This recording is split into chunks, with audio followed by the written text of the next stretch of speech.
That bad echo off of somebody. I shut mine off. Well, I noticed that my baby sister bailed. I was adding everybody back to the stream, and she disappeared. Uh-oh. And now Ron's buffering. And now Ron's Ron's buffering. Gone. Oh, no. And Ron's gone. Well, I just wanted to jump back into chat and say hello, and thanks to everybody for coming in here tonight. As usual, we want to keep up our gripe fest about remote ID and some other things that are coming on and going on in the news.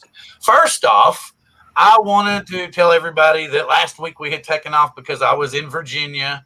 There's Ron back. Ron's back. We're going to get around and introduce everybody in a second, but I want to take care of this first. I went back home to Virginia. I wanted to give a shout out to my friends back in Virginia that I actually got to see other than my family.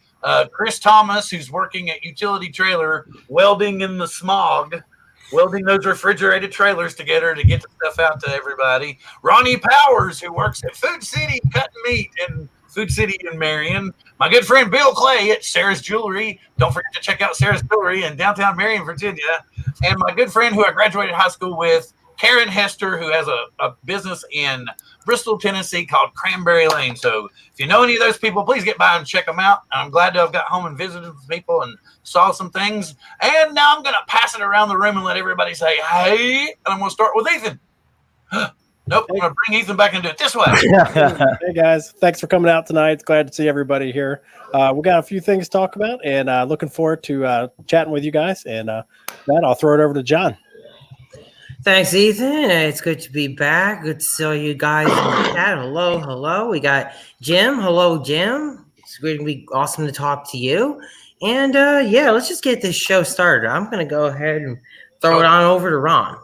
Thank you very much, John. How is everybody tonight? I see we got a good group already in the chat. There's a lot of chatter going on already, so I think it's going to be a good show, and it's going to be great to have Jim on with us tonight. So with no further ado, I'm going to throw it to Jim or back to Bill Thomas. Which one, Bill? Let's just do it this way. We'll have everybody in here, and we're saying hello to, I guess I'm just going to call them out in the chat here. I'm going to start at the very top. Ron Brown said hi to everybody when he came in. Brandon Rain was here. Xeno Nation. Wait a minute. There's almost a dual identity thing going on there. Grumpy Vlogger. Ethan came in and said, hey, we got a bunch of different stuff going on. 3X Ron's in the house. 3X Drone's in the house. Jody from Drone Shots in the house. John was saying, more snow today, mid-Missouri. Oh, okay. We had some spitting snow here. Okay, Marcus. Okay, I'm about caught up. All right. So, as everybody saw with the title, again, we're sticking with remote ID. And Jim's here because he actually went to CES, and he actually spoke to the FAA and all their wisdom about how this should be done, I guess. So, Jim, why don't you kind of give us your input on what all you asked them and what all you got back, and then we'll kind of roll it around and see what we are talking about as far as this remote ID thing. Jim. Okay, well, when I talked to the representative, it was straight company line. It was that this was for safety, and if you watch the little video I put out, he had contradicted himself in the same sentence. He said, you're going to be able to go up and see if there's anyone else flying around you. And then at the end of the sentence, he says, but law enforcement and the rest of them are going to be able to go up and see who's in the air, period. So either you're broadcasting to everybody or you're not. But he says how can you have only law enforcement seeing where you are if somebody else can also go on the app and see where you are? You see what I'm saying? Yeah. So basically, it's open to everybody because they've already advertised. Didn't they advertise the apps? And they said you could see who's flying the drone right next to you. And we were all like, what? And then like 3 weeks later, we found out about this proposal. We were like, my point to him was, how many drones, has anybody ever got an answer? How many drones are actually in the air at any one time? I have flown and never seen another drone. I don't know about you guys. I've seen maybe 3 where I live at here. That's it. And one of those was like a Mavic Pro Platinum, and it just was flying straight towards the airport, which was stupid. But I don't know that it wasn't the police. I agree with Jim. I can't tell you the last time that I flew that I saw another drone in the air. Yeah, well, I've only seen other drones when they've been flying with me. Right. Yeah. When it's prearranged. So how many, you've got Intel who has their Intel Star program. They must own 20,000 drones, right? So how many drone flyers are there actually out there? They won't give us these numbers. They'll tell you how many remote pilots in command there are, because you can look that up on their registration page. But how many flyers are in the air that actually create this system? And it all goes back to the fact that some idiot put a gun on his drone, put it up on YouTube, created the problem. Because now we've got it all in the name of safety and critical infrastructure. So simply because of the fact of what offensive nature could be done with the drone, that's what they're using as the excuse. Right. Okay, well, here's the thing. All right. The only thing that I see really taking off as far as drone delivery is concerned and being safe and profitable for the business itself is going to be food delivery. Just like we talked about it before, like your fast food stuff that you can get hurry, or for that matter, even a grocery drop, because it's not going to be profitable for somebody to rip those off. Because it's not going to be like you can go, hey, I got a pepperoni pizza. It's like lukewarm and I'll give it to you for $5. It's not going to do them any good if it says Pizza Hut on the drone. But anything that says Amazon, anything that says FedEx, it's going to be dropped, and they're going to take whatever's in it. The structure necessary to hold your pizza and keep it hot while it's being delivered to you is going to weigh more than the pizza. The size of the drone will have to be bigger than a M600 Pro. Come on, guys. How does that become profitable, John? I agree, Jim. I'm just trying to say why this is just a pipe dream. This is all just a bunch of, to me, it's a bunch of crap. It's never going to actually happen, but they want to try to secure the skies so they can, execute this dream. They want to go to investors and say, oh, look, we got all these hobby guys out of the air. Now let's invest. And then, nothing will ever come of it. John, so true. I mean, like, all these companies are all publicly traded companies for the most part. They want to go to the investors and say, oh, listen, we're going to have all these drones delivering packages, and they want the stock to go up, 5% on news that they know. When I say never happen, it won't happen anytime soon. Something that's way down the road or whatever, but they want the stock to jump, temporarily, and then people forget all about it, in a year or so. But yeah, it's all about money, stocks, company board of directors, speculative reports. Yeah, absolutely, Ron. And sadly, it could just be about boosting it for the quarter, so some people can make some money. I mean, it's literally that sad. I think Bill's got something. Oh, no. I was just waving at people. Y'all okay. Fine. It's all good. I mean, because the thing about it is I'm trying to find some logical reason that somebody convinced some board member, because they had to have. It wasn't just some. And the thing about it is it's not just one company. It's multiple companies that are trying to think of some way. And the only thing that I'm seeing is, like I said, it's going to be like a complete corporate environment where we're given limited choices. And yes, they can stock these warehouses to the max with these limited choices that we have to accept from our delivery drones. Well, look at the list of service suppliers that they have up now. You're not talking about tiny companies. You're talking about L3 Harris, companies like that. I mean, they're waiting to make money. They're just sitting there waiting to say go. Right. But my point is they're going to have a warehouse. There's going to have to be a warehouse somewhere close by with product in it to get it to your house by a drone. Period. It's got to be close, because a drone's not going to fly. What are we going to get a delivery drone to fly? How far are we going to get it to fly? And what weight?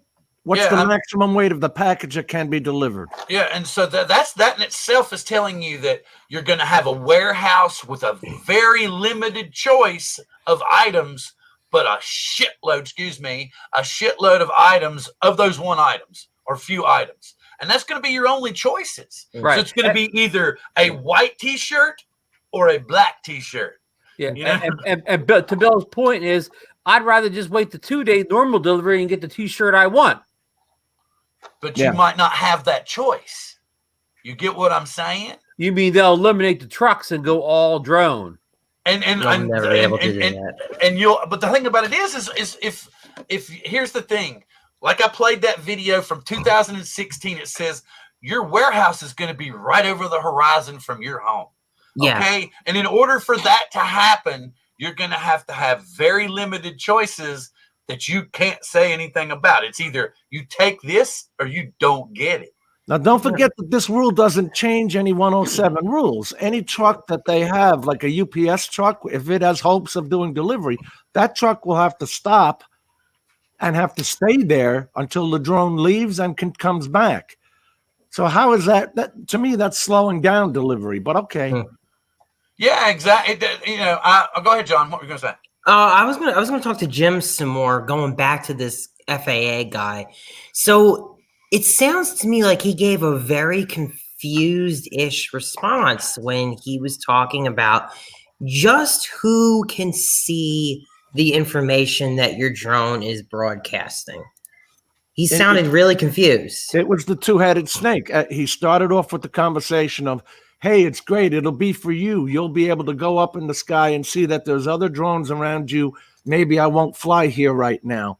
And then at the end of this, the 15-second answer, he said, but law enforcement will be able to see you at all times, and they'll see that, okay, drone number 23 is in the air, and drone number 23 is Jim, and Jim's located at, we'll send a police car there to see why Jim is flying in that airspace right now. Because this is a real-time internet-connected system. Yep. So just for the people in the chat, this is what the FPV Freedom Coalition disseminated from this information.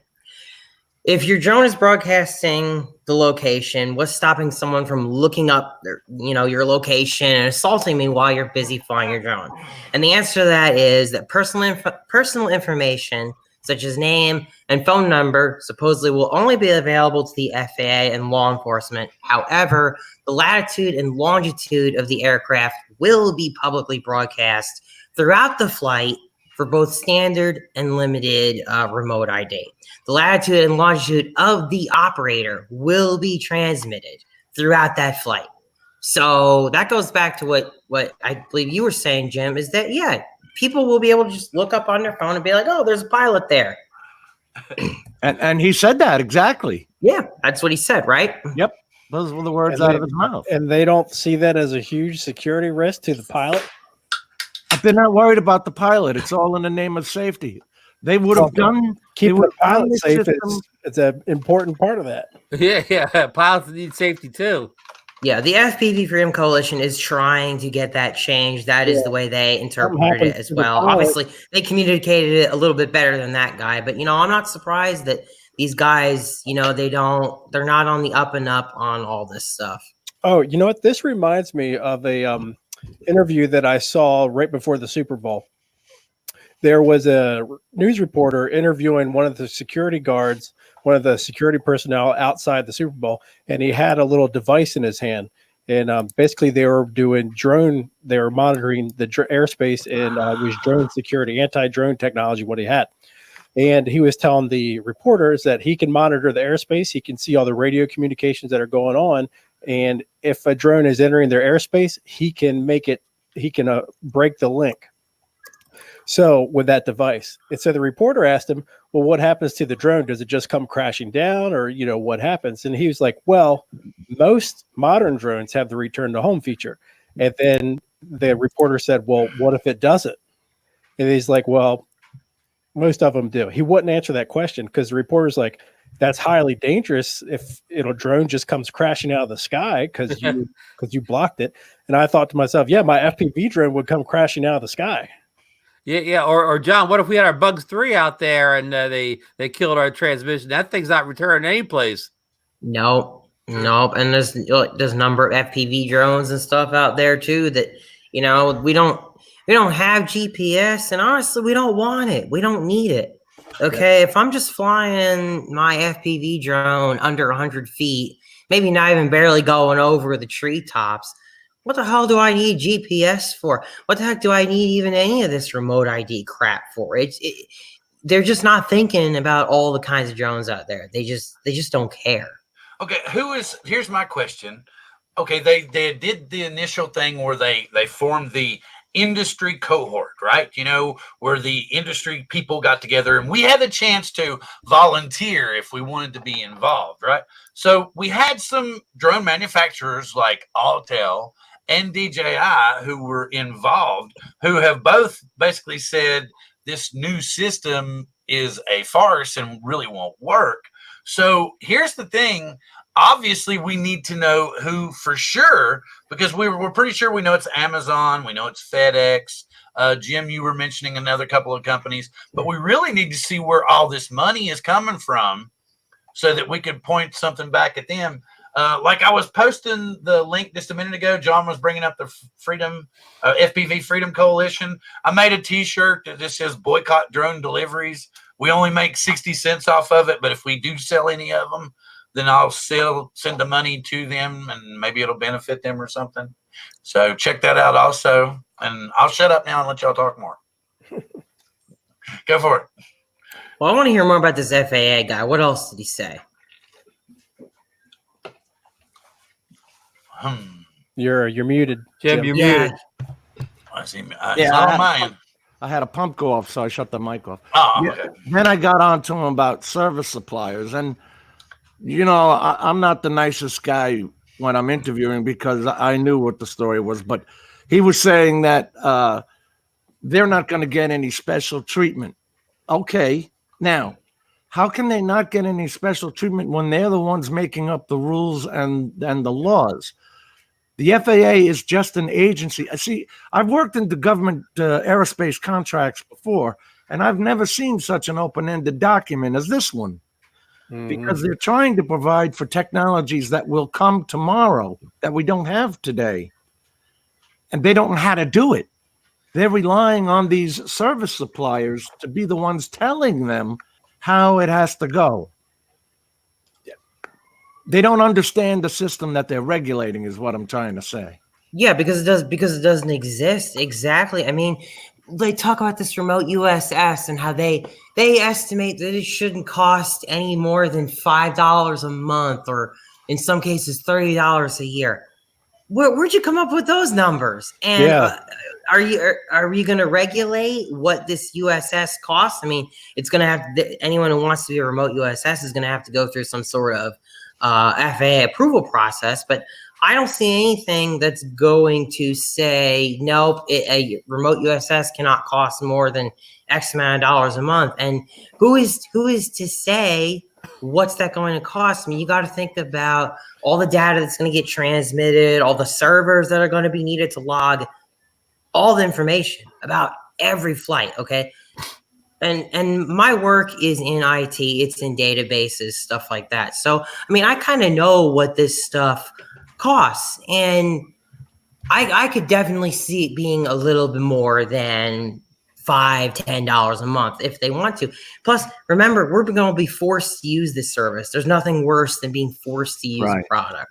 Right. And when you're forced to use it, it got you by the nuts. Oh, yeah. So they can charge whatever they want. Yep. In fact, John, if you want to make a lot of money right now, go invest in either what AirMap or Kitty Hawk. I'm sure they'll be front and center and selling all these services to you. So if they're probably not public traded companies, but if they were, buy some stock in them, you'll be a wealthy man 3 years down the road if all these laws pass. Well, that's what I was trying to get back to telling you all a minute ago. John pointed out something very important here. You're going to be forced to use these services. Just like if they put the warehouse right over the horizon from your home, you're going to be forced to only take what they offer. So I'm going to give you an even scarier proposition. What if it becomes commonplace that all of these remote USS guys figure out, yeah, we can actually offer our services for pretty darn cheap, because they decide we're going to sell all this flight data. We could just sell it. Okay. Is there anything that stops them from doing that? No. Then you could say, well, go with one that doesn't sell the data. What if there isn't one that doesn't sell the data? Exactly. Facebook could get into this and they say, we're going to give you all this for free. Of course, we're going to resell all your personal information a million times, but we're going to give these services to you for free. And oh, by the way, if you ever sent your DNA to find out where you were from, we're going to tell all the drug companies what runs in your family genes. Right. You won't be able to get insurance, right?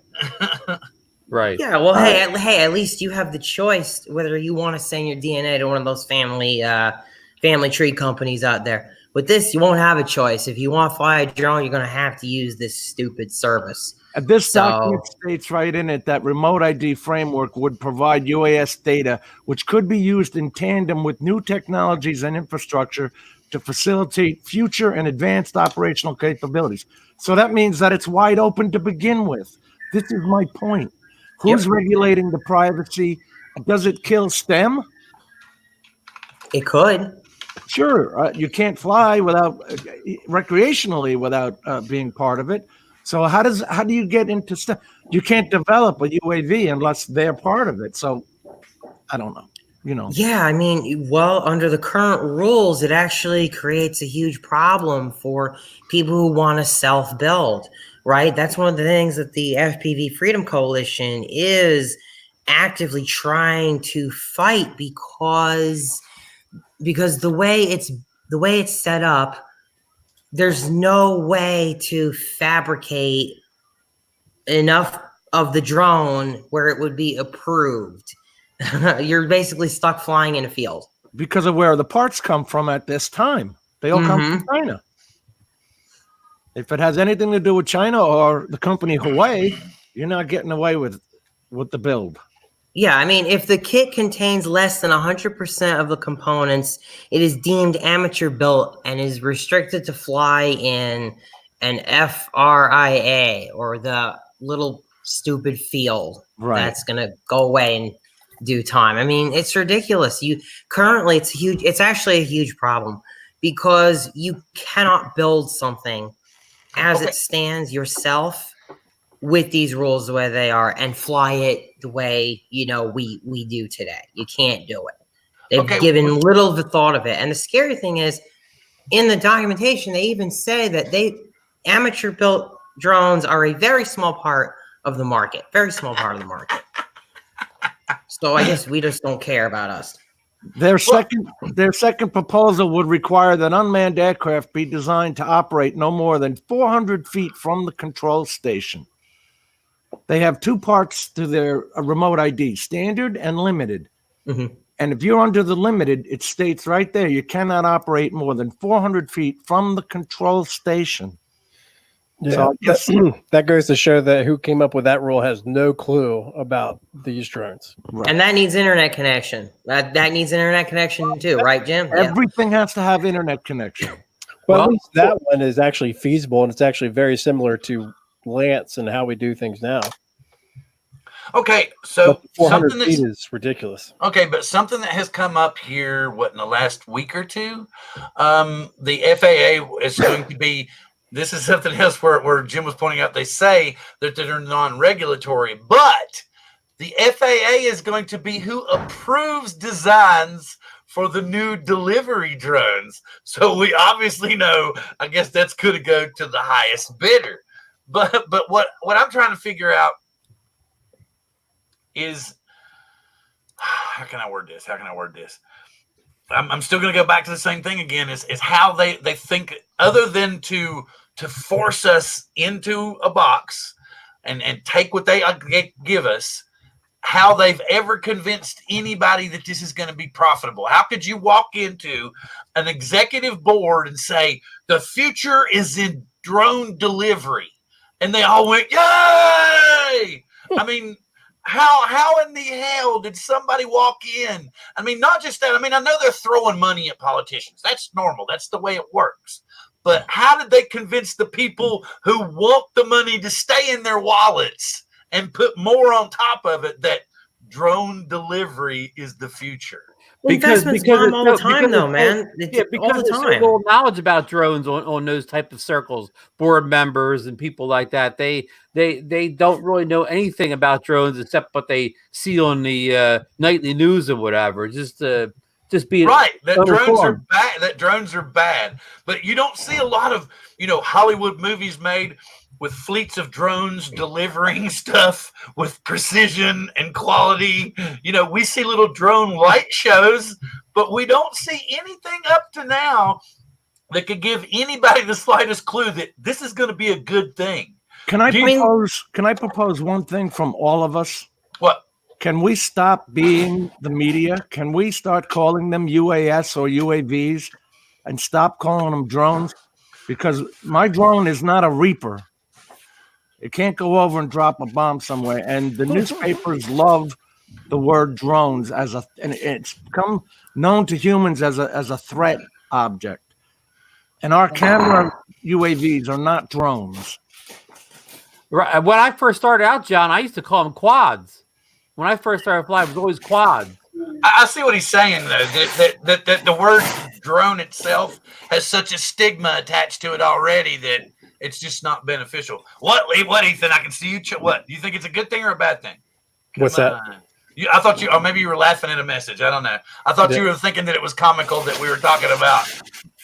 As much as I would love to promise to change me using the word drone to quad or whatever, I'm just so set in just the way we refer to this stuff that I feel like the definition, it's the way a word is used changes what its meaning is. But I get what Jim is saying too, that the word drone's always had a negative connotation to it. It's always had a negative connotation. I never liked it, but I feel like we kind of lost that fight back in 2015, 2016. There was a chance that we had to stop it from being called drone, but I think that ship has sailed. I think most of the public just recognizes that it's a drone.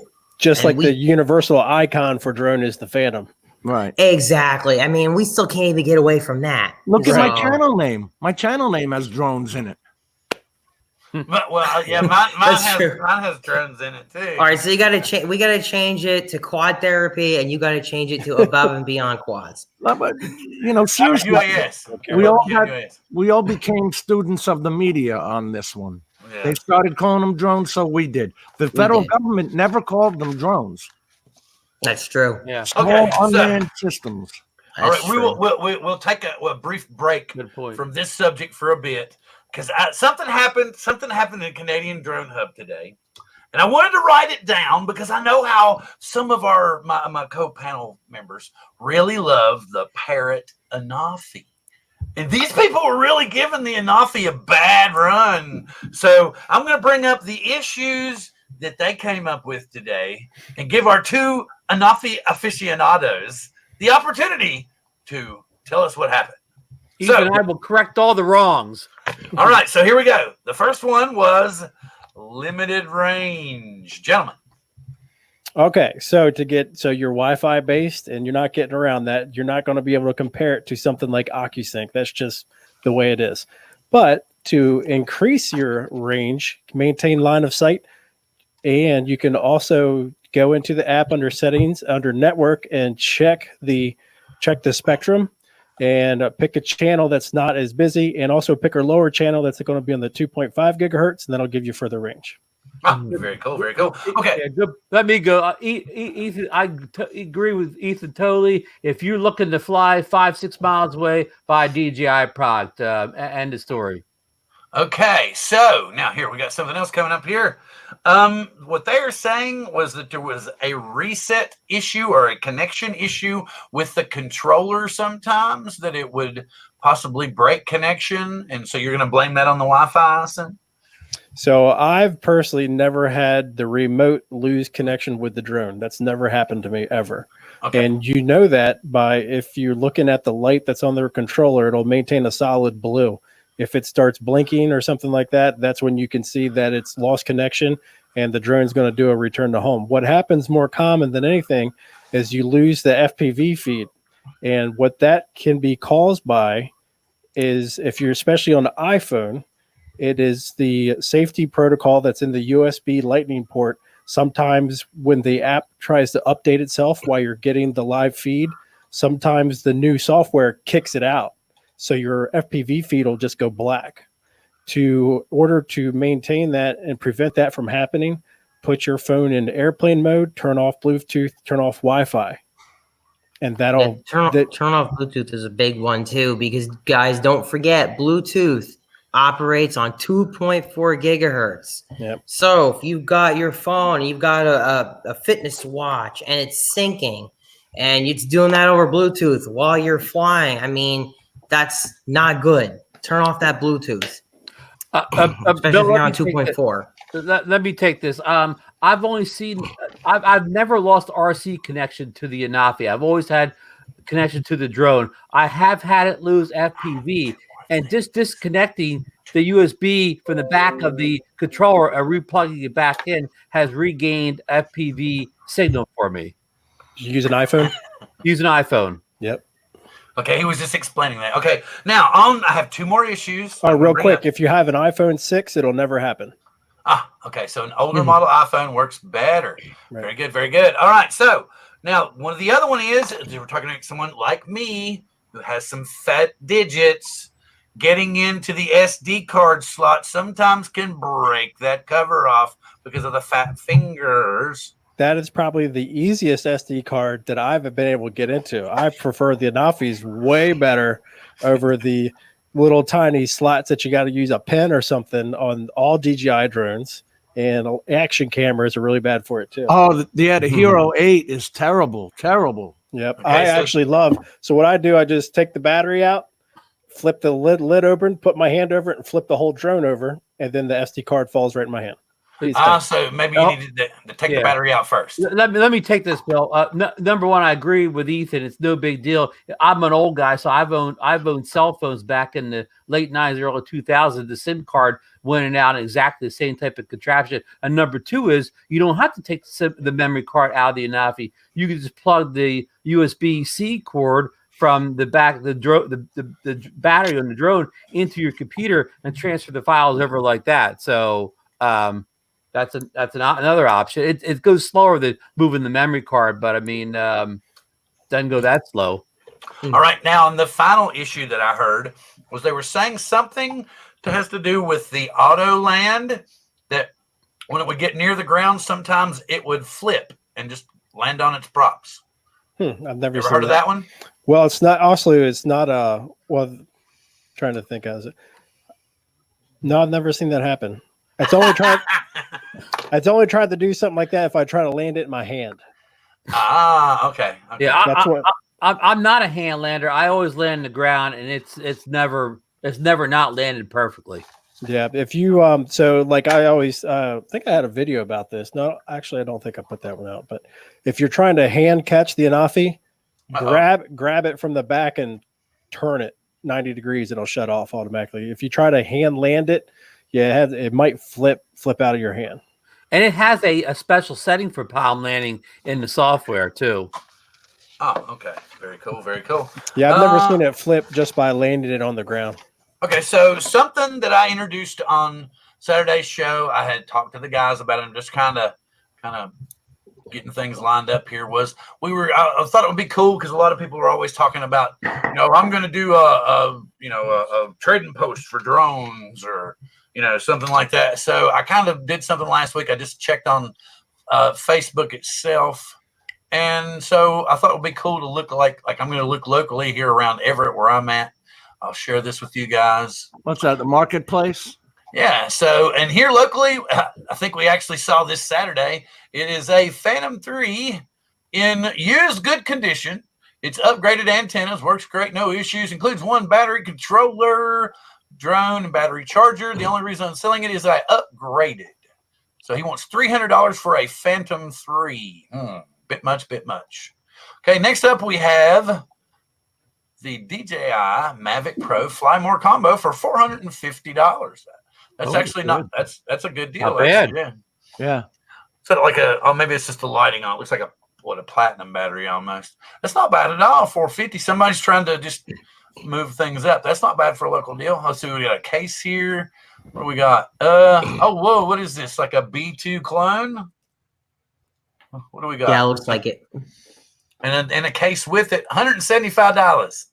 $4 2 clone? Oh, wait a minute. Taking this back. This is my hometown. This is still from Marion, Virginia. Oh, So this is Southwest Virginia, about 45 miles from Tennessee, the birthplace of Mountain Dew. So I think I see a Bugs 3 Pro on there too, Bill. yeah, down here. It's a Potenzic D85. So yes, it's a clone. You got a clone of a Bugs 3 Pro. But look at this. They want $150 for it. Is it worth it, John? No. No, man. There's like $75 is what that would be worth now. Not from 75, Bill. I don't think he'll take it because I'm not going to fly back to Virginia to get it. So let me go. Let me get back. Yeah, Facebook Marketplace is cool. It's just depending on where you live, you're gonna see less, or you might not be able to find certain things that you're looking for. Well, see, I've locally. already switched back to Everett, and the cool thing is I can you all can blurt out a zip code, and I can just bring it up, and we can see what's on sale locally. Like here in Everett, we got looks like what batteries? No, it's a map. And see, he's not really telling us how much he wants. Oh, I don't think that's where I'm looking here because he's not in the right area. I love catching the guys who have crashed their drone, and you can buy batteries and controllers and accessories for real cheap from them. Oh yeah. And here's a Spark 250. That's like 20 miles down the road from me. Open box. Ooh, I don't like that. If it was still sealed, but my results are sad. My results are really, really sad. I showed I've got this literally Saturday. five. I've got literally 8 options here. Oh, look, there's a Solo. I showed this Saturday. It's wrapped. It's brand new in the box, still sealed, and they want $250 for it. But we know the battery's toast. I see the gimbal there, though. Yeah, right? everything's there. It's all there, and it's still. You can see that the Solo is still shrink wrapped. You can still see that the gimbal has not been opened either. It looks like the battery may not have been opened either. You know those batteries have been modded already, so that's a good thing. Well, I'm just saying that this battery I would think would be toast now. Oh yeah. There's nothing left of it, but it's kind of cool to look. Like here's a Parrot Bebop. 250. That's actually a decent little drone, but I don't know for 250. What, maybe 175? But yeah, something like that. I thought it was kind of cool, and I thought we might add that later on. What does the Parrot Anafi go for now? About two. I think about two. Usually, I mean, they were going for like new. I think they were going for new around 200 at Christmas time. Yeah, wow. You can get a refurb or Parrot Anafi. No, a Parrot Bebop. Parrot Bebop's about 200. It was around the holidays were 200. No, I'll give the Anafi right now. Amazon has a brand new basic unit for $559, but you can get a refurb for only $409 on Amazon right now. Oh, Curtis just said it. I was about to say, Mermaid Clover. Nobody has the right to jam a signal in the United States. All right, so we're back on it. Let's go. We're back on the heated subject. Remote ID, Oh, before we get started, I want to just bring up a new product that I got last week. Okay, cool. This will be for all you FPV guys. And if you're considering going DJI, this is the Cadex Vista. This is a smaller DJI air unit that Cadex makes. And it works just as good as the DJI official air unit. And it's a lot smaller, and I think it weighs about 30 grams less, something like that. The only thing it doesn't have the onboard DVR, but everything else is the same. You could still. And it gets kind of hot. It gets kind of hot. You were saying because me and you were talking about a little bit before. Yeah, it gets really hot. So you have to make sure when you're just if you're just using it on the bench, powering the drone up to do any kind of settings. Go into the goggles, make sure you put it on safety, I think it's called the safety lock, their auto heat lock or something in there, so it won't power up to full power. But when that's enabled, it won't record to the goggles. So right before you go to fly, click that back off, and then you're good to go. It'll actually go up to 1200 milliwatt if you do the hack. But I've got a question for you. Yeah. So how Betaflight has the option to power down the video transmitter if you're disarmed. Yep. Does the DJI system listen to that? No, but it's got its own in the goggles. that you set up. Oh, okay. Okay. Like for the big air unit that comes with the, it came with the official system, you could put on like heat safe or like auto like heat, something like that. So when you're just at the bench, it only puts out like, I think it's like 100 or 25, something like that, and it just gets a little warm. Now if you turn that off and it's set to go to 700, that thing will get real hot right away. Gotcha. Yeah, So I was just thinking about going crashing in the field, trying to find the damn thing. Right. But yeah, if you disarm, the way I have mine set up, if I disarm, it ramps it down. It won't keep it up. Why do you think it's getting hot? It's because it's putting out a lot of power. And it's like, I don't know if you guys can see it. It's this tiny, tiny thing right there. That's so cool. It is really, really small. It's about the same size as like a double stack. It's about the same size as like a 20 by 20 flight controller stack. And that is full. It's not made by DJI, but it's fully authorized by DJI. Yeah, compared to that, which is the air unit, the full size air unit. Right. What do you mean it's authorized by DJI? That doesn't make sense. So Cadix got the license, or I guess DJI sold them the license that they can use the DJI camera and the DJI like digital codes. So it links right up to your DJI goggles. Wow. Yes. So it's not like a knockoff. It's actually something that DJI says we're okay with this. Wow. Yeah, and it works just as good as like the bigger one. Oh wow! So it's a game changer. Oh you, yeah, it's you like never hear of that. Yeah, I wonder why. this drone's only 249 grams. It's a 3-inch, and it flies for about 5 minutes with that 650 battery. It's certainly very interesting. I guess if there was anyone who was going to do it though, it would be Cadix. I mean, Cadix is constantly making cameras, making the split cams, all sorts of stuff like that. So I guess that was just right up their alley. Yeah, if you want, I'll show you some goggle DVR footage. I want to see some. Absolutely. Yeah. Let me share my screen real quick. Yeah, courtesy of no SD card. Yeah, it doesn't have the SD card in it, but to be honest with you, the DVR from the actual air unit is just slightly better than the goggle DVR. So it's nothing to write home about. Now, if it had stabilization on it and like a GoPro, then that'd be a different story. Remember, open it with Chrome. Open it with Chrome. They're picking on the karma in the comments, Bill. So this was a cloudy day, but I'm flying around these vultures, and what's interesting, this little 3-inch quad is so quiet that they didn't even notice it. Oh wow! Can you see him? I see him. Yeah. Yeah, it's pretty neat. Didn't seem to really bother it till I got really close. Wow. It got really close. I said, dinner. Yeah. I love it. Yeah, it does pretty nice good. dive. And this is all straight off the goggles. This isn't color graded or anything. Oh wow! Very cool. Yeah, very good footage, Ethan. Yeah, so but if you like, I'll do a little spot like right here, and sometimes you'll see it get blurry on the edges. That's the focus mode kicking in. Oh yeah. Now, is this camera affordable? This whole setup, so it's a camera, VTX, RC receiver, and VTX transmitter for $149.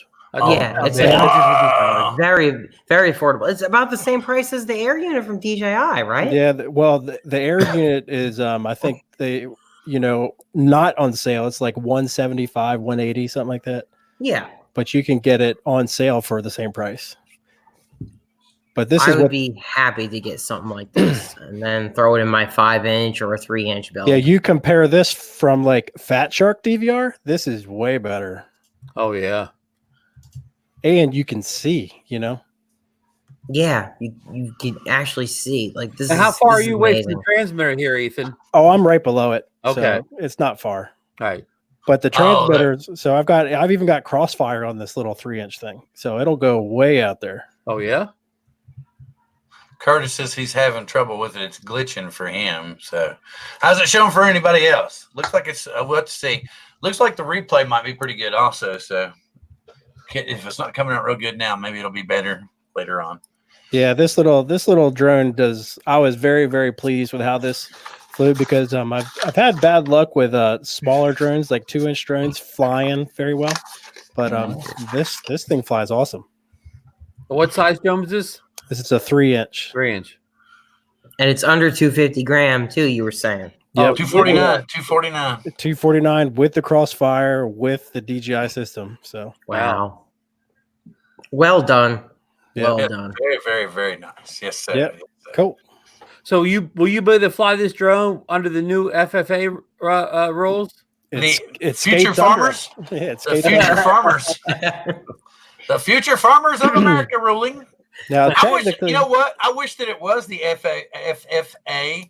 They might actually listen to us a little bit more, and they'll be like, "Well, we know how the cows are, so we need to keep them boys in the air." Yeah, you're right. They're a much nicer group. Yeah, Nobody's a much got their nicer stuff group. together more than John Deere. That's right. Yeah, exactly. also, They were scary. this thing will carry a GoPro too, Oh wow! For 3 inches, but that puts you way above 250. Uh-oh. Oh well, yeah, I would say so. Uh-oh. Okay, so I've got something here that came up on. I think they brought it up the other night, maybe on Xeno Nation. Bill probably brought it up too. I also wanted to bring it up. I kind of shocked when I saw how it was. Let me get up here. Where's he at? Where's he at? Come on, boy. No. Ah, here we go. Yes. From Drone DJ. So, pilot faces up to a year in federal prison for flying a drone during Super Bowl week. Okay. And according to this, it's saying The whole week was a TFR? that's what I'm wondering. Apparently, it says it was, yes, it is. It's reading right here, a TFR, no drone zone for the entire week, I guess. Wow. You know, they have events almost every day during the Super Bowl. So media events, okay. it's always something going on. So what is it? Jorgen Arnaldo Romas Tehran of Weston, 46. Yeah, Western Florida. So wow. That almost sounds like an alias. No, I don't think it was an alias, but still, that kind of sucks that they would do that, especially with all this stuff going on. And we did bring that story up, but guess what? We could never find out what drone he was flying, and no reports ever stated what drone he was using. I mean, for all we know, he had a Sima X5. Yeah. How did they catch him? I wonder how they caught him. Well, we can't get that information either. I asked too. I said, did an actual policeman or member of law enforcement catch him, or did like somebody report him, or we can? The story doesn't say that either. Right, because if it was DJI, we know they have air sense. So well, the like I was saying earlier, there was a reporter talking to a drone security guy that was on the ground that had a device in his hand that could monitor the radio waves, and he could pinpoint where somebody was flying a drone from.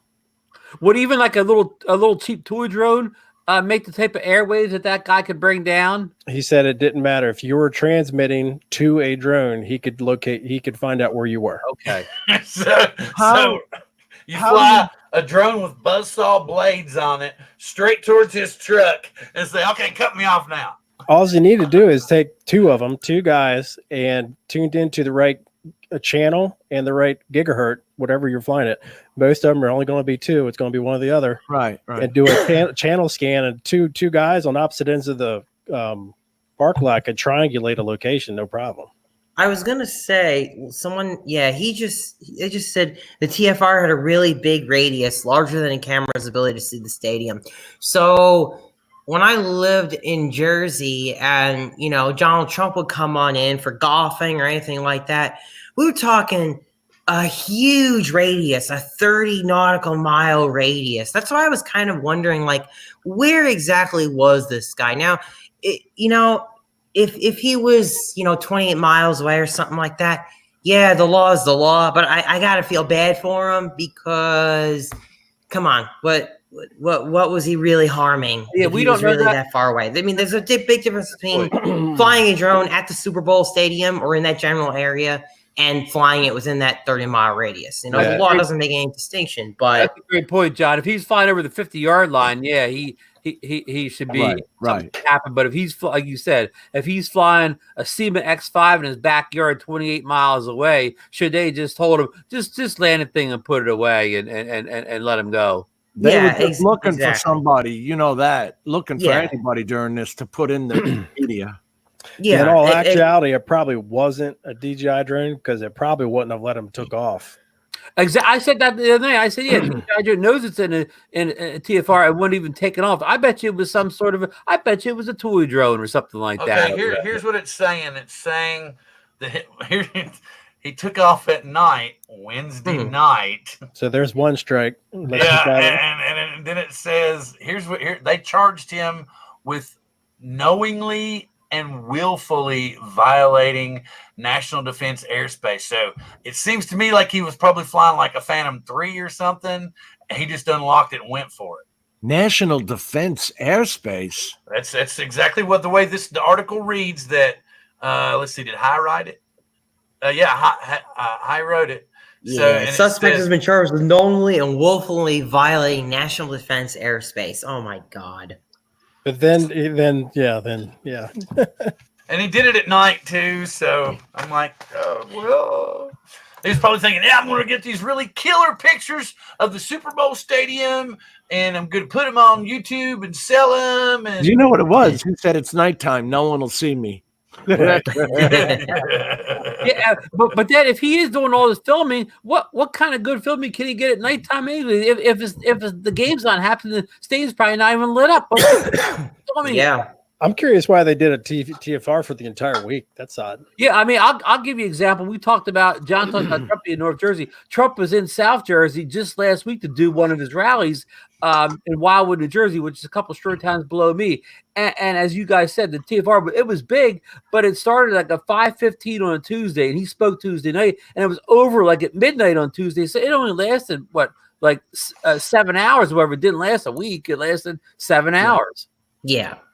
Got another thing positive to share here while y'all just keep talking. I'll get it loaded up.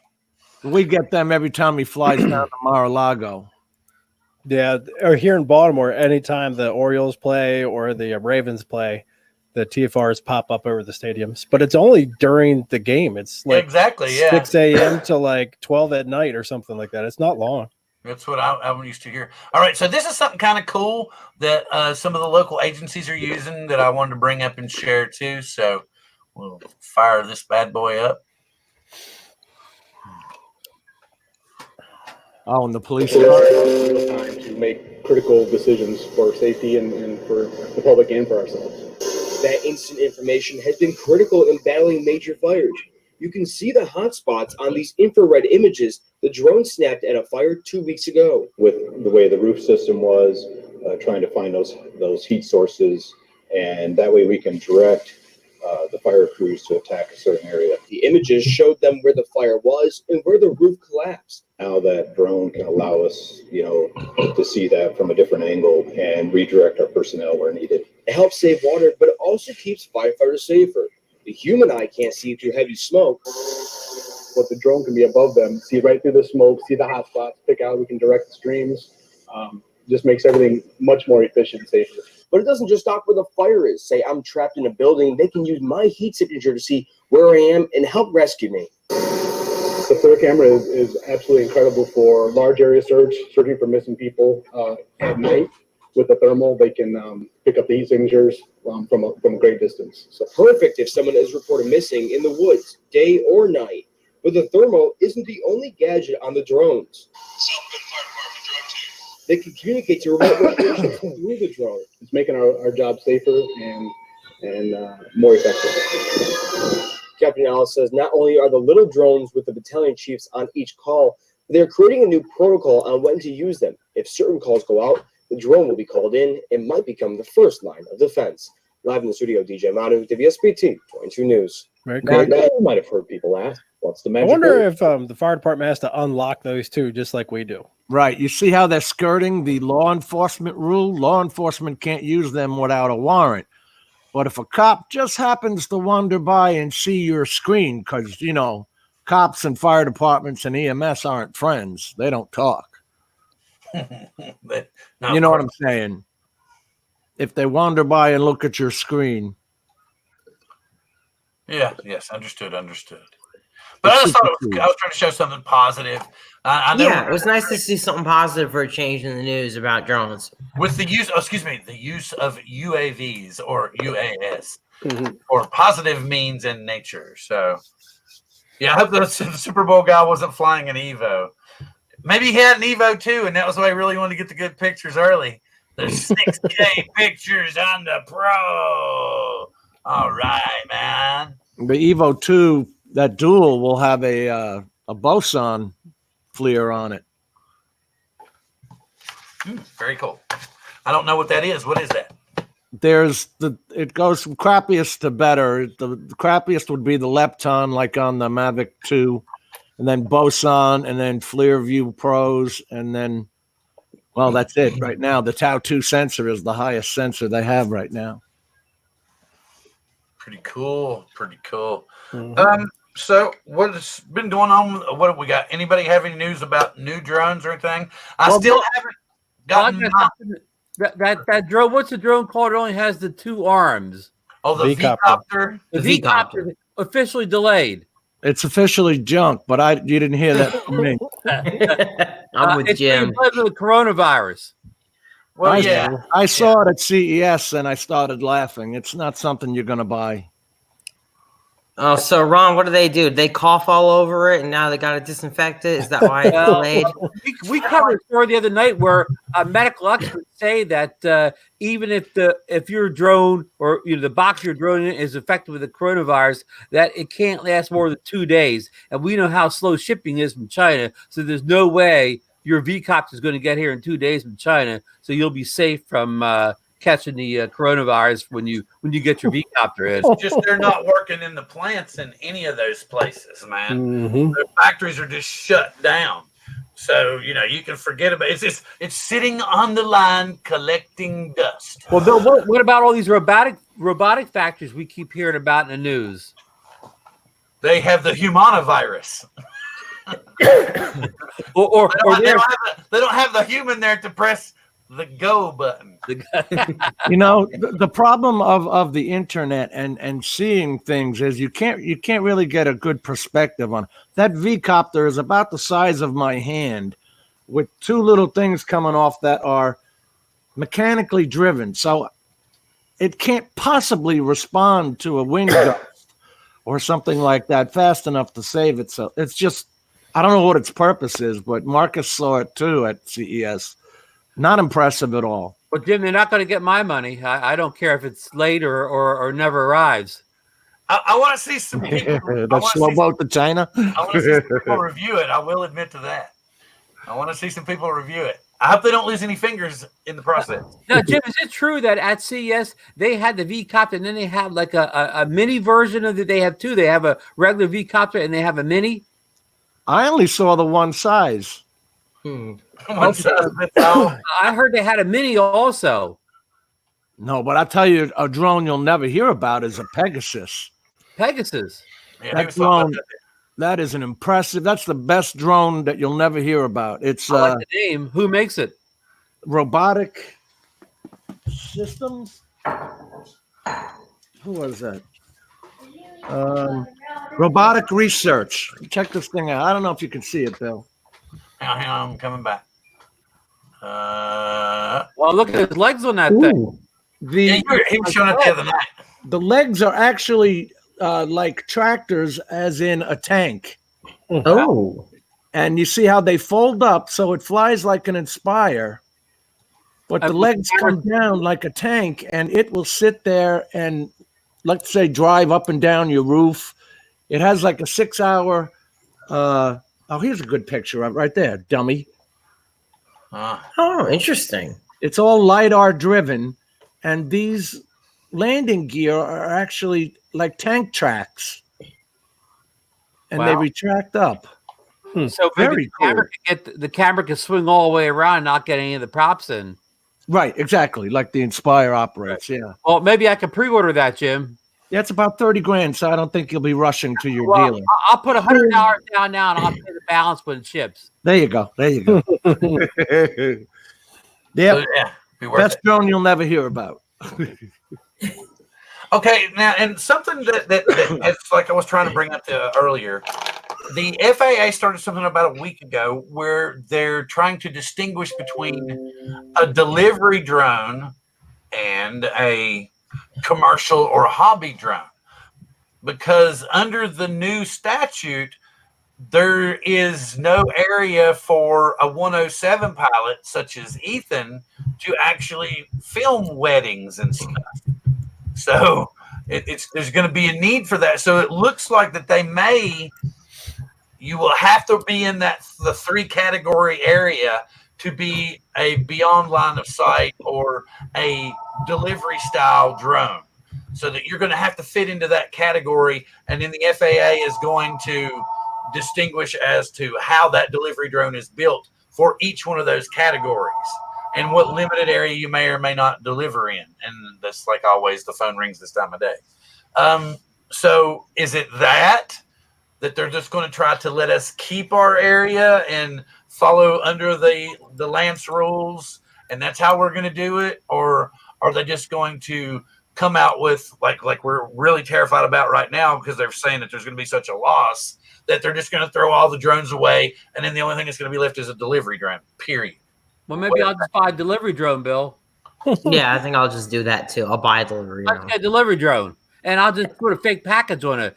And if somebody sees me, or law enforcement sees flying around, I'll say, "Oh, he's delivering a package. He's good to go." There you go, Ron. You got it. Exactly. We solved the bill. There we go. We According to, solved the problem. Okay. according to their rules, we'll all have to comply within the 2 to 3 year period. So anything you're buying now or next year, isn't going to be compliant. So I don't understand why there would be, so many new models coming out that aren't going to be compliant unless they know more than we do. I think the drone manufacturers foresee this as this just can't move forward as it is right now. Well, That's what I think, because they can't manufacture drones with this technology in it when it's not been. They don't know what it's going to be. Right.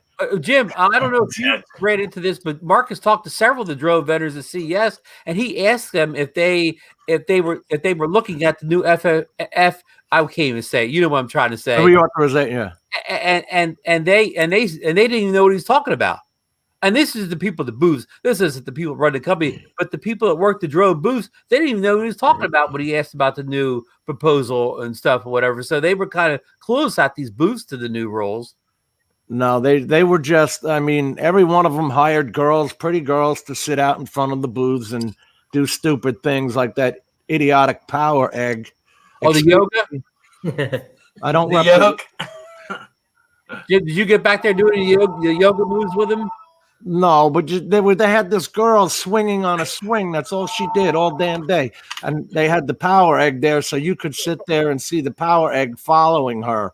And then they had it 2 feet away. They had water splashing on it. Hey, if I take any drone and completely cover it in clear plastic, it becomes waterproof. Yeah, I definitely think the way this is set up works for autonomous beyond line of sight drones. And that I don't think like what we do should be included in that at all. If they want to incorporate it, advance upon the Lance system, I think that works great. I think the system's working great as it is right now. Why mess it up? I will say and that they in admit terms of. Sorry, Jim. Go ahead.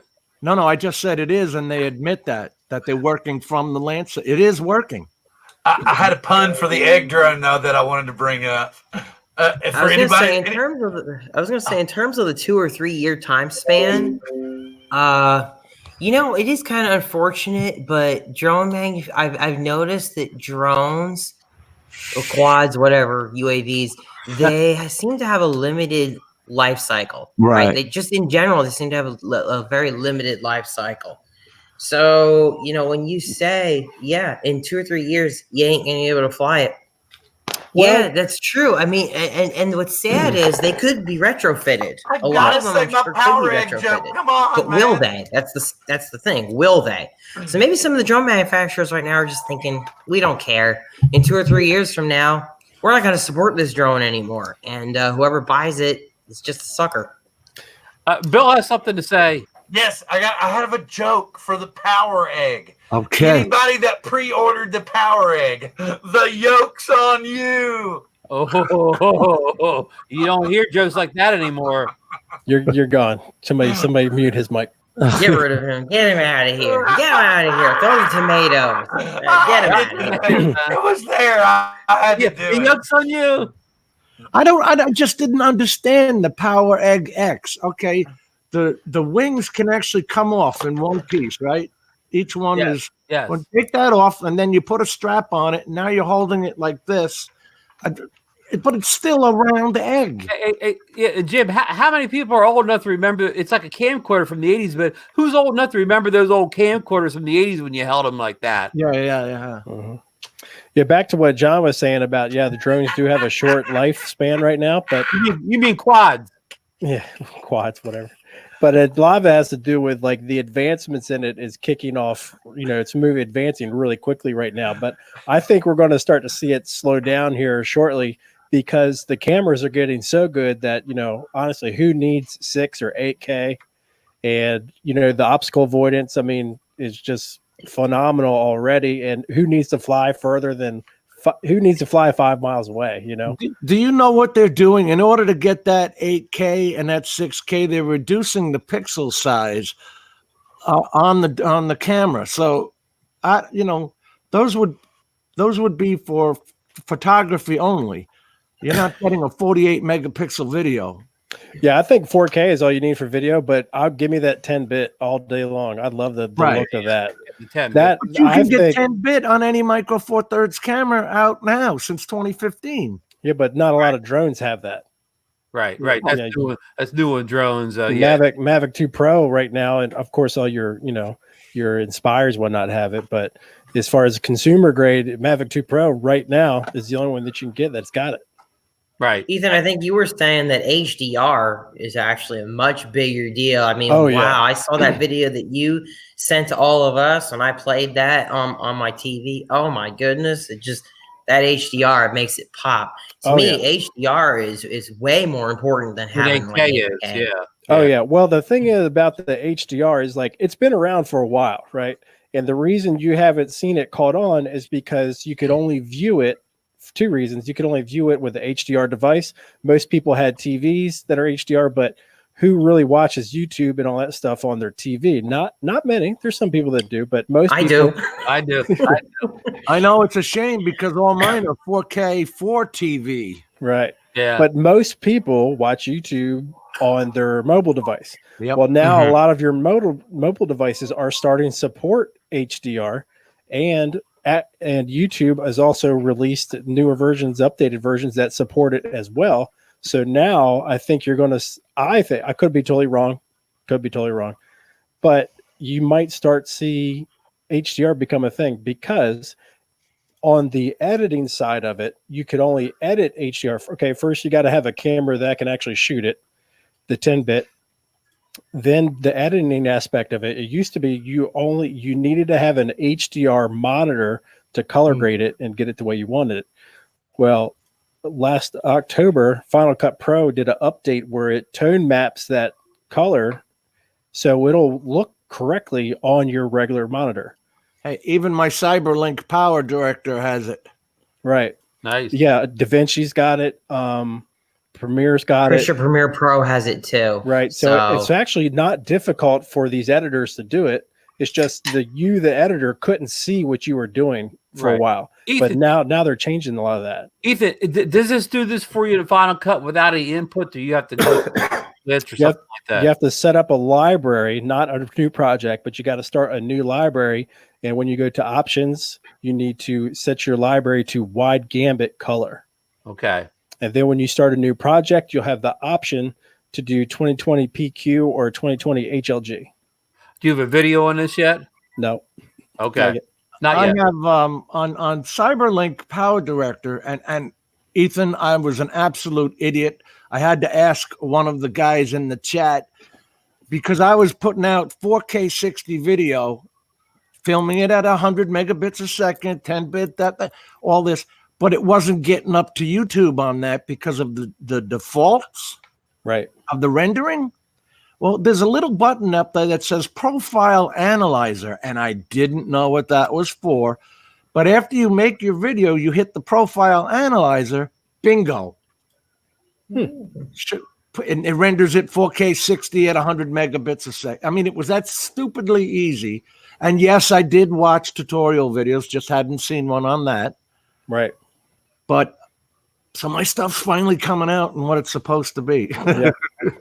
I've actually been dabbling with HDR for over the past year, like just trying to like color grade purely with the scopes, because before Final Cut had this update, you know, I couldn't really see what the end product was going to look like. So I would just kind of guess, and then I, you know, upload it to YouTube, then look at it, then watch it on my HDR television, and it looked totally all kinds of not even close to what I wanted it to look like. I just kept on playing with it. And sometime I would get lucky, but there was no really, I had no method that would be consistent. But now they did that update, and now I can get it looking like the way I want it to look. And then when I upload it, it's just going to be much brighter. Now, what screen, like I'm on a 1080 screen here. Well, are you editing on a 4K screen? So I do my edits on a 4K, like my monitor it's in front of me right here is a 27-inch 4K monitor. Right. But it's capable of like fake HDR. It's not really.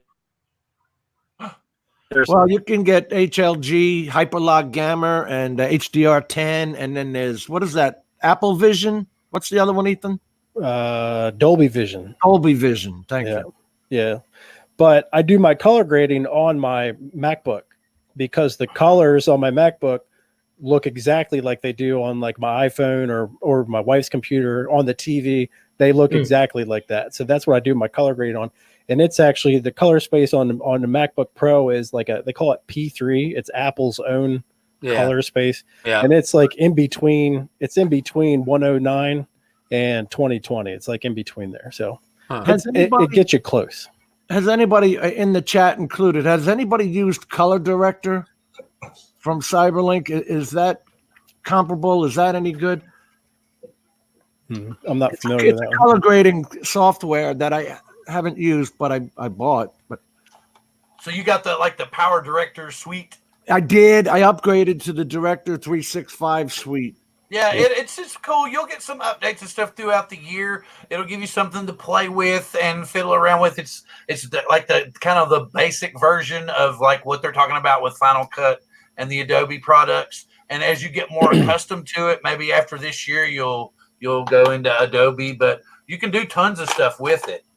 No, I'm staying away from Adobe. I get ticked off at companies, and then because I dropped $1,000 on Adobe, and then they turned around the next year and went to this Creative Cloud crap, which totally pissed me off. The same with DJI. As soon as I can get rid of DJI, I'll move on to the better drones, because when they start end of lifing stuff, you can't even get gimbal parts anymore. So, real quick, I just wanted to bring up like the HDR thing, because I know we're going to hear a bunch of people talking about it, but like these three cameras will do what they call HDR. The Paradonaphy will do what it calls HDR. That's not like true HDR. That's basically just dual ISO that gives you more dynamic range. That's why you can only film at 30 frames per second, because you got to have the 10 bits, right? Well, yeah, you need, so the minimum for color space, for color information for HDR is 10-bit, and it also films in a much larger color gambit. So it's filming in 2020 versus 709. So you're talking 16 million colors versus like 256. And that HDR stands for high dynamic range. Correct. What we're talking about. And you're also talking, so it's color and luminance. Like you can go, it'll actually, true HDR will go up to 10,000 nits, but right now everybody's just color grading to 1,000 nits, where regular standard definition, you're only color grading to 100 nits. I just checked my email. Guess what I got? The Scudio It's confirmation. on the way. What? Oh, you got the tracking number? Yep. Now it's real. I always say a drone's not real until you have a tracking number that's coming. I got a tracking number now.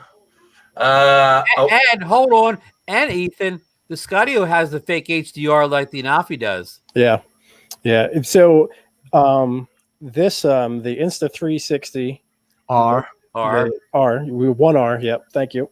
Okay. That's not the 1 inch R. That's the regular R, right? Yeah, this is a regular one. I'm not really sold on the 1 inch yet. If it had 10-bit, if it did 10-bit color HLG, I'd have it in a heartbeat. That's the second model. That's next year's model. Yeah, I asked them specifically. I called them up and I was emailing back and forth with one of the reps specifically about the 1 inch sensor, if it could do 10-bit, and they're like, no, they can't.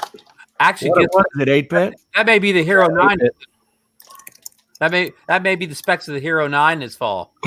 Yeah, maybe. HLG is Hyperlock Gamma for anybody who's listening. Yeah. Okay. Well, it's not just that. If y'all look in the chat, you see Spider Hank, and then you see like Mermaid Clover, and so these are kind of the people that love to do the 3D modeling and then the background editing and stuff. So we actually have a production studio right here in chat right now, so that we can start making movies and stuff like that, because we've got all kinds of different video and stuff that we can do, and then modeling we can do, and texturing we can do, and so we can start making movies now. Cool, right? Okay, back to the subject. Ethan, She was talking about, what is it, Blackmagic 6K? Is that comparable? Yeah. That'll blow any drone camera out of the water. So, yeah, when you're talking handheld cameras, I mean, the drone cameras are still a few years behind what you're getting with a handheld camera right now. Yeah. Hey, Bill, Jay Santiago in chat telling you to enjoy your new drone. Jay just got his Scudio in recently also, Bill. Yeah, I saw he had posted the video in the Those Guys in New York. I was kind of hoping he might post it Coast to Coast Drones too. Maybe he'll do that later on. Never But forget that the sensors that Evo is using were made for smartphones 2 years ago. So take that with a grain of salt when Ethan tells you that the handheld cameras, like the Aries, like the Blackmagics, they're going to blow this crap out of the water because they're closer to full sensor size. Right. hey, is it just me, or is that statement kind of kinky? I want Ethan's footage. I'm like,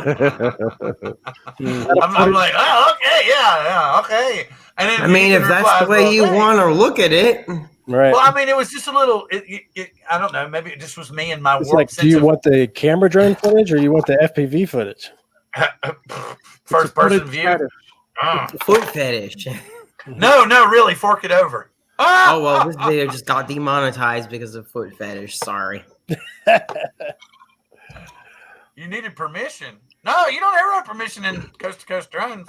You can always post it in there. So a little project I've been trying to work on is, so I was really hoping this thing would, come out in 10-bit, but that's not going to happen. Oh, but I really, Frank, you cheating person, you're falling in love with another man. I wanted to put a 10-bit camera on one of these guys. He's already saying, look. He's like, look. What's your thoughts on that camera, Ethan? The R. I'm still on the fence. I'm liking it better than I did. Oh, okay, better than last time we talked, huh? Yeah, when I first got it, I was very upset with it. But they've done some updates, and for the longest time they didn't update the software on your computer. So if you used your computer, so for anybody that's not familiar with Insta360 stuff, with this camera and the regular 360 camera, you can't just pull the SD card out and put it in your computer and go to work. You have to format it first through their app. Wow. So it's an extra step. But I will say, because it's using the gyro data that's in here, the footage comes out just as smooth as like Go Steady. If you're anybody used to using Go Steady for the GoPro, it uses the gyro data to stabilize the footage, not just using the pixels from frame to frame. So it's crazy smooth. It does a really good job. Is that still the case now, or you just said they upgraded the PC software? So before, if you formatted the footage with your computer, the footage looked like crap. I mean, it was just utter trash. and it would come out at like 50 megabits, where this thing is supposed to be recording at 100. Right. And but if you formatted and exported the footage through the mobile app using your phone, it would look great. So, but it takes a long time because my phone doesn't have the processing power. Right. Yeah. So, but they recently updated their studio on the computer, so now the footage comes out the same quality, but you don't have all the features in the computer app as you do on the mobile app. Like on the mobile app, you can do all the color grading and everything right there, where you can't do any of that stuff in the computer. Why? Why are they so behind? I think they've designed this to be a mobile, like for the person that edits mobily, because this thing connects to the mobile app best out of any of the cameras, like out of the DJI Osmo Action and the GoPro. Yeah. The Insta360 app blows them out of the water, and it connects quick. It's stable. You can scrub through the footage really, really easy. So it's definitely the best app out of the 3 cameras. Ethan, I have the Insta360 and I always preferred editing on the mobile app on the phone rather than the desktop version. I've always found their products are better for mobile, even on the editing side. How the hell are you doing that? We're all wearing glasses as it is now. How the heck am I going to edit on this little phone? That's the whole phone screen issue. I mean, maybe my iPhone 11 is the smallest screen I have, but also it's the best screen. It's the most definition. It's the most pixels. It's clearer than my bigger screens, even though it's smaller. Yeah. And you're doing this 360 video. This isn't like this isn't the world's best video. I mean, you're not perfecting as much as you would your your 4K footage from your Mavic 2 Pro, or like we discussed, your DSL cameras. I mean, it's just, it's basically just throwaway video anyways. Oh, okay. I'm just expecting too much from it. Okay. I mean, it's the video from I don't have the R, but the Insta360 the one before the R, the 360 part. I mean, it looks good for what it is, but I mean, the bigger screen you watch it on, the worse it looks. Fair enough. Understood. Something I wanted to ask about. We kind of bounced around. We've covered our remote ID, because I like how when we initially get into the remote ID thing, we sometimes come up with some new ideas or new thoughts that come into it. We've all got to vent on it. We've all got to get our expressions out. I wanted to ask quickly of the people in the chat and the people in here, who all here has either an Osmo Action or an Osmo Pocket? Anybody? I still have the regular Osmo. Do you have you still have an Action, Ethan? Yeah, it's right here. Got one too, And yep. John still has one. Ron does. So I'm the only person that actually has a Pocket now, right? I have a Hero 7, but Bill, I did pre-order the Phoebe Palm, which is a Pocket knockoff. It's not coming out until March, but I have it on pre-order. Well, no, that's because I wanted to, because we've done, of course, every week we'll do the remote ID thing, because I like to revisit it all the way up until March 2nd when we're done with all that and everything. But as I had pointed out to you guys before, I've got tech that I have no clue how to properly use. So maybe next week I'll come up with some creative idea or some name. Next week will be Teach Me Osmo Pocket or something like that. So you will go through it. We'll all talk about what all can be done with it. Because I've even mentioned to Ethan and John myself, aside from the show, that I think that there might be some issues with mine, but I'm not intelligent enough with the hardware to know if it's true or not. Have you done all the updates? So yes, everything's updated and everything. Maybe it's just that in low light, it shoots very grainy footage no matter what. So Marcus got rid of his Pocket. Mm-hmm. Yeah. So, but anyway, next week we'll do something like Osmo Action in depth, or Teach Me Osmo Action, or something like that. And then I want to get back into getting some guests back on. I'd like to get Kyle Warner back on, especially since I got the Skydio coming. I'd like to get Steve Coots back on, maybe since so many of us have the Mavic Mini. And we could talk about some of his experiences with the Mavic Mini in the colder weather and the colder air. What do you all think? Bill, did you get to fly That's your great. plane in Virginia? Yeah, I sure did. I actually showed a little footage of it Saturday. It was just like an interchange behind the little hotel I was staying at, and it's just a highway, Interstate 81 in Virginia, and you can see trucks going up and down. And that was about it. Oh, and I did show a what was it? What am I wanting to say? The little country place. Now I'm at a loss for the words. The little biscuit and gravy thing. I'm trying to remember. Cracker Barrel. Cracker Barrel. I showed a Cracker I Barrel. was gonna say it's Cracker Barrel. Oh, Yeah, so I was showing a cracker because they don't have those out here on the West Coast. Oh, At no? least not that many of them. So you have the Waffle House out there? oh yeah, we have the Waffle House is a staple of American society since the 50s. Come on. We don't have the Waffle House in New Jersey. Well, the thing that's crazy is we used to have Denny's out here, and they're all shutting down. They're shutting down here too. So We I got mean, them in Florida. I used to love going to Denny's for breakfast. So I know it's kind of crazy and everything. So how about that? Next week we'll do an Osmo action show. Of course, we'll revisit the remote ID thing and everything. I know that some people are getting tired. We've been on for an hour and a half, so I'll try to wind things up now. And what do you all think about that or future shows? Y'all got any ideas for guests or people that might like to be on? Of course, Jim, we've loved having you on. We'd love to have you back on again to give us your insight on stuff and everything. And we could even have you on for maybe the better you get with Power Director. You could come on and share us some secrets of Power Director one night or something also. I've only got the Hero 8, the GoPro Hero 8. I'd like to know how that does versus the Osmo Action. There you go. We could do all that stuff too. I'm open to all that stuff. I'd love to do some live comparisons and because we try to do a little bit of that. I'm sure Ethan's probably ready to do another color grading or a money shots too, but we got to wait for the better weather when we can do the money shots too, so that the wedding footage and stuff comes into play. I've gotten into Baby Yoda flights for now. Baby. Oh wait, is this what you want me to see?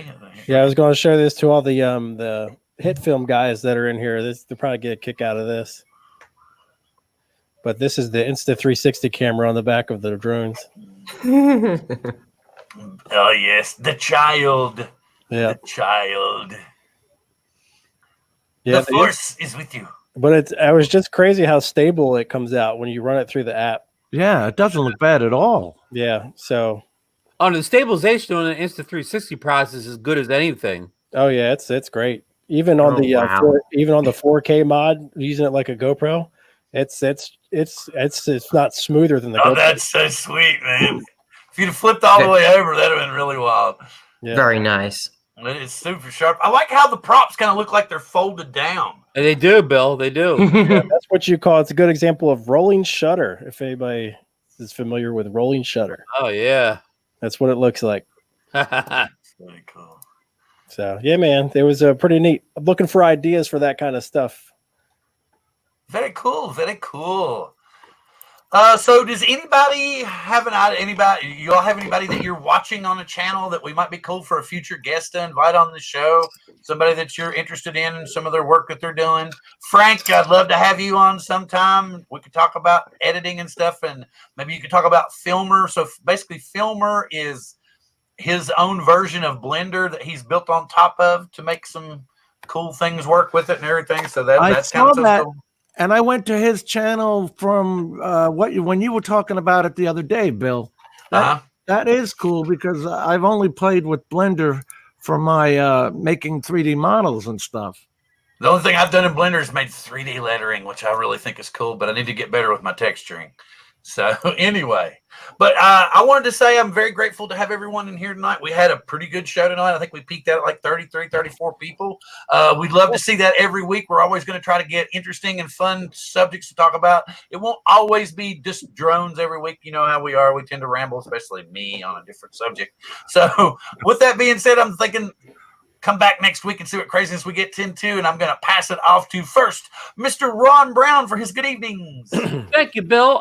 Yeah, I want to thank everybody that joined us in the chat. We have 25 likes, so thanks for giving the thumbs up in the chat room. We had a great discussion, great comments tonight. We had a great panel. It was great to have Jim on the show with us. He really passed on some valuable knowledge he learned from CES. So I want to promote. We talked about the A drone a little bit. we have Josh from Parks and Tech who received the egg drone just like last week or whatever. He's going to be on Xeno Nation Monday night to talk about the egg drone. So stop on by 9 p.m. Eastern Standard Time. Learn everything about the egg drone from I think by then he'll have a couple flights in, and I popped a new video up today on we talked about the Nafi. I popped the video up today, about the firmware updates that got this past weekend, the price drop on Amazon. And I just kind of talked is still relevant in 2020. So if you're interested in Nafi, pop over to my channel, give it a look, and thank you everyone. And I guess I'll throw it over to Ethan. Thanks, Ron. Want to say thanks, Jim, for coming and hanging out with us tonight. It's great having you. I want to thank everybody in the chat for coming out and chatting with us. It's been great. Missed you guys over the past 2 weeks. But anyway, I hope everybody has a great week, and we'll see you next time. Hey, guys. I agree with both of them. It's been a great show. Jim, it was awesome to have you on. Had great discussions tonight about remote ID, CADX Vista, Nafi. It's just an overall great show. Guys in the chat, Ron was pointing out how we got a lot of likes. Thank you guys so much. And it was good to be back. Good to be back. So I'm going to throw it over to Jim now. Hey, thanks for having me, guys. Really appreciate it. Had a lot of fun, and I love learning different things. And I learn a lot from the guys in the chat, too, when we're talking about the editing and stuff, Bill. Again, thanks for having me. Oh, I was glad to have you on, and we would love to have you on again sometime. And if you haven't checked it out, please be sure to check out Jim's Facebook group, Above and Beyond Drones. You get over there and check it out. He's always got a lot of good news information. He's always keeping us up to date on this remote ID thing. So if you really want to find out, get over to his Facebook group, Above and Beyond, and you can check out. He's got links to all his other channels and networks and stuff like that, so you can get hooked up over there. And I'm glad to have had everyone here tonight, and please come back next week because we're going to talk about editing, of course, remote ID again, and we're going to teach me finally how to maybe use my Osmo Action. With that, everybody, we will see you next week. Peace.